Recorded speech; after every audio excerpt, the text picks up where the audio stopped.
আসসালামু আলাইকুম।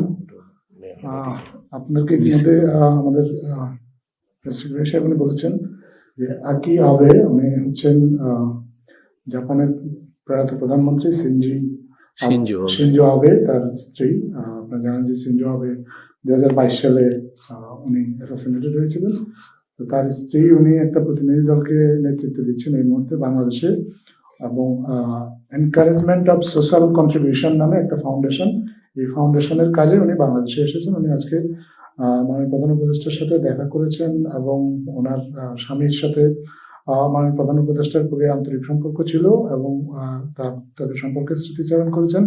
এবং উনি আসলে আজকে আমাদের প্রধান উপদেষ্টার কাছে আসলে জানতে চেয়েছিলেন যে নির্বাচন পরবর্তী আসলে উনি সময় কিভাবে কাজ করবেন বা ওনার পরিকল্পনা সম্পর্কে।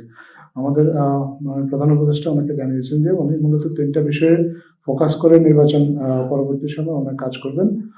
ডিজিটাল হেলথ কেয়ার ডেভেলপমেন্টের বিষয়ে কাজ করবেন, হেলথ কেয়ার যাতে করে আমাদের দেশের নারী বা আমাদের যে ভালনারেবল গোষ্ঠী যারা আছে তাদের হেলথ কেয়ার সিস্টেমের মধ্যে তাদের অ্যাক্সেসটা বাড়ে। পাশাপাশি আমাদের প্রবাসী বাংলাদেশি যারা আছেন তারাও একটা ডিজিটাল সিস্টেমের মাধ্যমে তাদের পরিবারের হেলথের ব্যাপারে খোঁজখবর রাখতে পারেন, হেলথের ব্যাপারে যাবতীয় প্রয়োজনীয় অ্যাডভাইস দিতে পারেন। এটা নিয়ে কাজ করবেন উনি। এবং আরো ওনার দুটা রেগুলার কাজ তো এর আগে উনি যখন যেগুলো করেছেন, ইউথ ডেভেলপমেন্ট, তরুণ উদ্যোক্তা তৈরির কাজ, এটা উনি আগেও করছেন, এটাও করবেন। এবং 3-0 নিয়ে ওনার যে কাজ ছিল সেই কাজটা উনি কন্টিনিউ করবেন। এবং উনি আগে আবেগকে জানিয়েছেন যে নির্বাচনের পরে মার্চের 3য় সপ্তাহে সাসাকাওয়া ফাউন্ডেশনের আমন্ত্রণে উনি জাপান সফর করবেন। এবং এই ফাউন্ডেশনটা এরা বিভিন্ন বিষয়ে আপনার গবেষণা করে, পার্টিকুলারলি ওশিয়ান রিসার্চ নিয়ে তাদের যে কাজ, এবং সেটা নিয়ে উনি একটা কনফারেন্স ওখানে যোগ দেবেন এবং এই বিষয়ে যাতে কোলাবোরেশনটা বাংলাদেশের সাথে কিভাবে বাড়ানো যায় সে বিষয়ে তাদের সাথে কথা বলবেন। সাম্প্রতিক সময়ে কিছু ঘটনায় একটু উদ্বেগের সঙ্গে খেয়াল করা যায়, কিছু অপপ্রচারের ফলে সাম্প্রদায়িক যে সম্প্রীতি সেটা বিনষ্টের মতো ঘটনার কেউ কেউ চেষ্টা করেন বা কেউ প্রভোকেটেড হন। সর্বশেষ নরসিংদীতে একজন মুদি ব্যবসায়ী, পুলিশ এবং পরিবারের প্রাথমিক যে ধারণা তিনি হচ্ছে পারিবারিক কলহ এবং ব্যবসায়ের পূর্বশত্রুতার জেরে খুন হয়েছেন।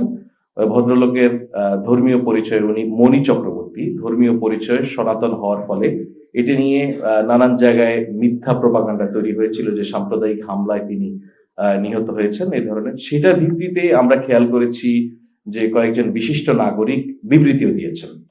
তো এই বিশিষ্ট নাগরিক যারা বিবৃতি দিয়েছেন তাদের মধ্যে অনেককেই দেখা গেছে ইতিপূর্বে বাংলাদেশের সমাজে নানান ঘটনায় ওনারা নিরপেক্ষ তদন্ত করেছেন, ওনারা সে সমস্ত জায়গায় ভিজিট করেছেন।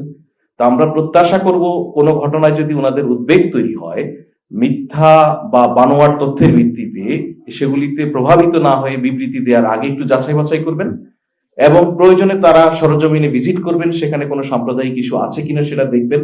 আদারওয়াইজ ওনাদের এই ধরনের বিবৃতি বা মিথ্যা তথ্য যখন দুটো মিলে এক জায়গায় দাঁড়ায়, এটা আমাদের যে সোশ্যাল যে সাম্প্রদায়িক যে হারমোনিটা এটা বিনষ্টের ক্ষেত্রে বড় ভূমিকা রাখতে পারে।